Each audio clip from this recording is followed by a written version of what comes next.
Halo people, kembali lagi di channel Mungkinkah Mungkin Dong. So, hari ini kita akan merangkum alur cerita film yang dirilis pada tahun 2015 dengan judul Even Lamb Have Teeth. Let's get into it. Film dibuka oleh dua orang gadis yang bernama Katie dan Sloan. Mereka sedang berbincang tentang rencana trip mereka ke kota New York yang akan dilakukan beberapa bulan lagi. Mereka berdua juga berencana akan bekerja di salah satu perkebunan organik selama 1 bulan di luar kota. Oleh karena itu, mereka bisa menabung untuk trip ke kota New York tersebut. Pagi harinya, mereka dijemput oleh pamannya Katie yang bernama Jason. FYI, pamannya Katie tersebut ternyata adalah seorang polisi yang juga merangkap sebagai agen FBI. Katie dan Sloan lalu menginap di rumahnya Jason yang juga tinggal bersama pacarnya yang bernama Lucy, sebelum besoknya berencana akan pergi ke tempat kerja baru mereka. Sebelum tidur, Katie dan Sloan kembali ngobrol tentang akan memakai nama samaran selama berada di tempat kerja baru mereka. Sloan memakai nama samaran sebagai Heather, sedangkan Katie memakai nama samaran sebagai Miley. Keesokan harinya, Jason mengantarkan ponakan dan sahabatnya itu ke stasiun bus yang akan mereka tumpangi menuju tempat kerja baru. Sebelum pergi, Jason yang sangat aware tentang keselamatan mereka, lalu menyuruh Katie untuk mengirimnya pesan dengan kode kata sebagai simbol bahwa mereka aman dan baik-baik saja. Setiap harinya, mereka harus mengirim pesan dengan kode kata yang berbeda. Untuk hari pertama, Jason memutuskan kata apel di akhiran pesan sebagai tanda bahwa mereka aman dan baik-baik saja.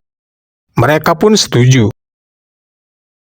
Setelah Jason pergi, Katie dan Sloan menunggu bus tujuan mereka di dalam kafe yang akan tiba dalam 1 jam lagi sesuai jadwal. Di dalam kafe, mereka menarik perhatian dua orang pria dan berakhir makan bareng sambil ngobrol bareng mereka. Katie dan Sloan memperkenalkan diri dengan nama samaran mereka masing-masing. Sementara dua pria tersebut yang ternyata adalah adik kakak memperkenalkan diri sebagai Jed dan Lucas. Mereka lalu menawari tumpangan pada Katie dan Sloan ke tempat yang mereka tuju. Katie menolak, namun setelah dibujuk oleh Sloan, ia pun setuju. Pada akhirnya, mereka lalu menerima tawaran tersebut lalu pergi menaiki mobil truk biru yang dikendarai dua pria tersebut. Selama dalam mobil, Katie dan Sloan mulai bingung karena mereka baru saja melewati pertanian atau perkebunan yang hendak mereka tuju. Mereka lalu bertanya-tanya, dua pria tersebut malah membawa mereka ke rumahnya. Saat tiba, mereka disambut oleh ibunya Jed dan Lucas yang terlihat mencurigakan.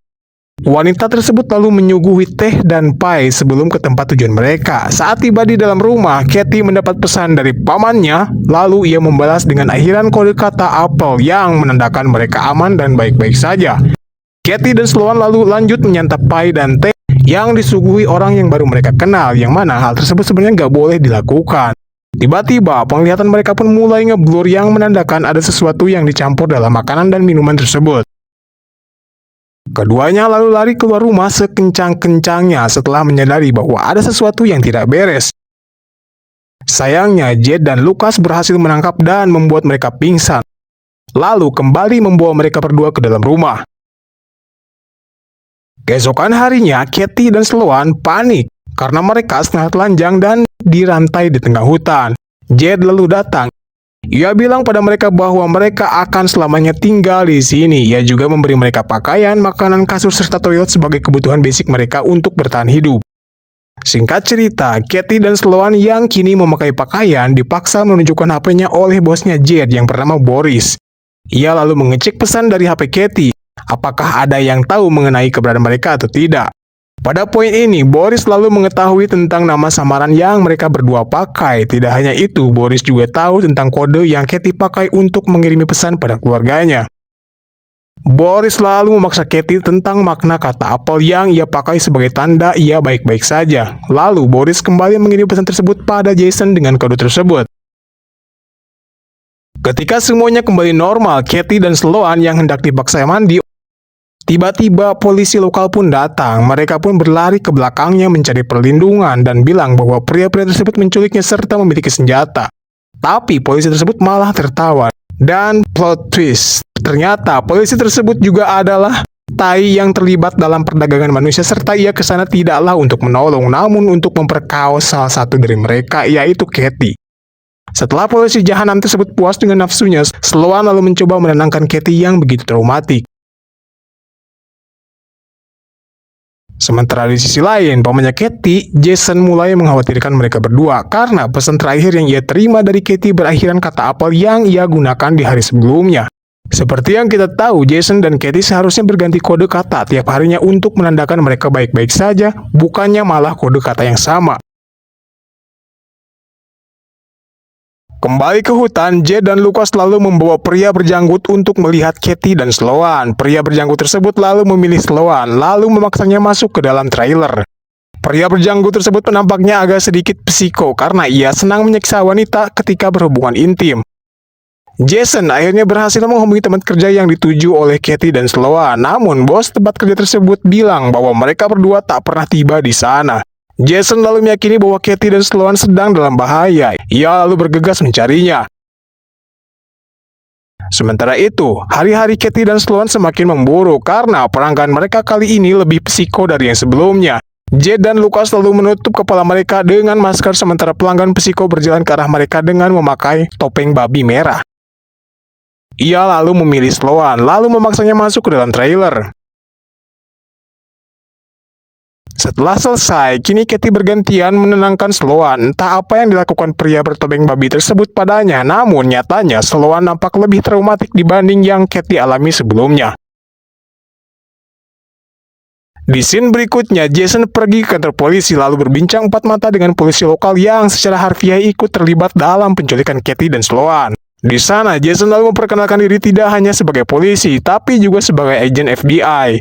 Jason lalu menyampaikan kekhawatirannya tentang penculikan Katie dan Sloan. Tidak hanya itu, ia menceritakan detail mereka dalam bahaya, serta tentang kode pesan yang seharusnya digunakan Katie dan Sloan yang terlihat tidak sesuai dengan instruksi yang ia dan kedua gadis tersebut sepakati.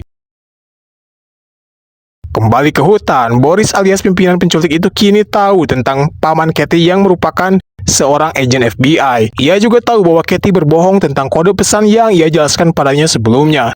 Tak ingin FBI terlibat dalam penculikan dan perdagangan yang mereka lakukan, Boris memerintahkan Jeff dan Lucas untuk menghabisi Katie dan Sloan, lalu membuang mayatnya secara apik. Namun, tanpa mereka tahu, Katie menguping pembicaraan tersebut. Ketika semua itu berlangsung, Jason kembali mengunjungi kafe stasiun di mana ia terakhir kali mengantarkan Katie dan Sloan untuk menunggu bus. Ia lalu menanyai barista kafe itu tentang apa yang ia ketahui. Sang barista pun lalu kembali mengingat betul tentang sebuah truk biru yang ditumpangi oleh Katie dan Sloan. Pada hari berikutnya, Katie bilang pada Sloan bahwa penculik mereka akan menghabisi mereka berdua. Tak lama, muncullah Jed dan Lucas serta pria berjanggut yang kita lihat di awal-awal film. Si pria berjanggut itu lalu ditugaskan untuk mengawasi Katie dan Sloan, sementara Jed dan Lucas pergi keluar. Katie memanfaatkan hal tersebut dengan merayu-rayu si pria berjenggot. Akhirnya, si pria berjenggot itu terayu. Katie yang mendekat untuk menciumnya lalu membunuhnya dengan menggigit leher si pria tersebut sebrutal-brutalnya. Katie dan Sloan lalu berhasil melepaskan diri mereka dari rantai. Tak lama kemudian, si polisi cabul tiba dengan niat untuk menghabisi Katie dan Sloan. Namun, saat ia keluar dari mobil, Katie dan Sloan berhasil mencuri mobilnya. Dua gadis itu kini pergi ke sebuah toko perkakas di kota terdekat. Di sana, mereka membeli kapak, paku, palu, dan perkakas lainnya. Katie dan Sloan lalu bertanya pada kasir toko tentang lokasi rumah Boris yang memiliki truk berwarna biru. Kasir toko pun tahu dan memberitahu detail di mana Boris tinggal. Di sudut kota yang lain, Jason mengunjungi kantor restorasi mobil. Ia lalu mengarang cerita tentang sebuah insiden kecelakaan yang melibatkan truk berwarna biru. Jadi dari sana dia ingin tahu siapa pemilik truk biru tersebut untuk dimintai tanggung jawab. Boris, si bos pemilik truk biru baru saja sampai di rumah. Namun nampaknya Katie dan Sloan sudah berhasil menyusup ke dalamnya. Lalu tiba-tiba Boris yang terluka lalu diikat di atas meja. Boris memohon bahkan menawari mereka uang agar mereka tidak menghabisinya. Sementara di luar, kini Jason, pamannya Katie berhasil menemukan rumahnya Boris. Kembali ke dalam rumah, Katie dan Sloan mulai menanyai tentang identitas pria yang memakai topeng babi yang meruda paksa mereka. Ketika Boris menolak memberitahu, Katie dan Sloan lalu menusukkan gagang anak panah ke pantatnya Boris yang mengakibatkan ia tewas. Jason lalu memasuki rumah Boris. Ia terkejut melihat Boris tewas dengan mengenaskan. Namun nampaknya Katie dan Sloan sudah tidak ada di sana. Jason lalu mendengar suara mobil. Ketika ia keluar, ia melihat truk biru sudah pergi dari sana. Setelah itu, Jason lalu membawa jasad Boris ke rumah sakit. Di scene yang lain, polisi cabul memberitahu Jason bahwa Boris tak bisa diselamatkan. Jason lalu mulai tambah khawatir. Ia lalu berusaha menghubungi handphonenya Katie saat itu juga. Namun,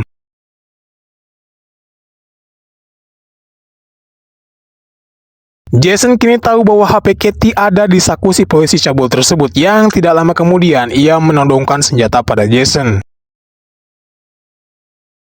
Katie dan Sloan kini tiba di depan sebuah gereja. Kini kita tahu bahwa pria bertebang babi tersebut ternyata adalah seorang pendeta gereja. Sloan lalu membuka pintu masuk gereja lalu berhadapan face to face dengan psiko tersebut. Dengan bantuan Katie, mereka lalu berhasil melumpuhkan psiko tersebut. Katie dan Sloan lalu kembali mengendali mobil tersebut. Setelah mereka turun dari mobil, ya, kini kita tahu bahwa si psiko itu ternyata dirantai di belakang mobil sebelum mereka kembali berkendara. Ia lalu membakar psiko tersebut. Katie dan Sloan nampak bersemangat menghajar pemerkaos mereka.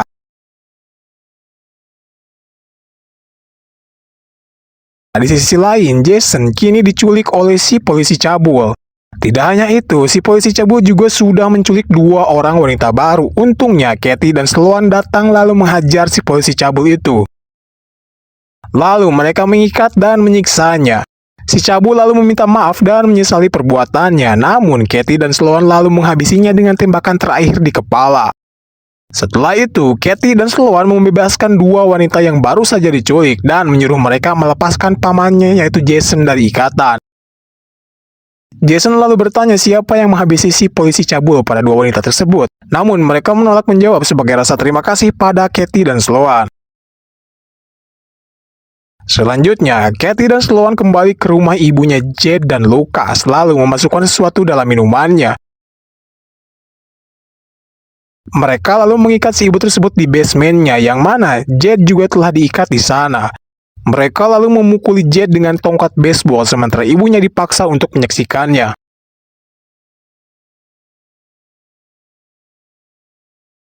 Next, mereka kini membawanya ke Lucas yang juga sudah diikat. Namun tak seperti Jed yang dipukuli sampai mampus, mereka malah membuka ikatan Lucas, memberinya tongkat baseball lalu mengancamnya memakai senjata api untuk memukuli ibunya. Ketika Lucas tidak tega memukuli ibunya, mereka lalu menghabisi Lucas dengan tembakan di kepala. Katie lalu menyeting Lucas dengan meletakkan senjata di tangannya, seolah-olah ia yang menghabisi orang-orang lalu bundir. Kini yang tersisa hanyalah ibunya Jed dan Lucas. Si ibu memohon pada mereka dan menawarnya uang agar mereka membiarkannya hidup. Namun Katie lalu mengambil mesin pemotong rumput dan menghabisinya memakai alat tersebut.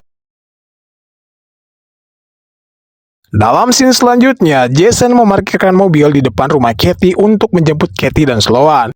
Nampaknya beberapa bulan sudah berlalu. Jason mengantarkan Katie dan Sloan ke airport menuju ke kota New York untuk berlibur. Dan disinilah momen di mana film berakhir.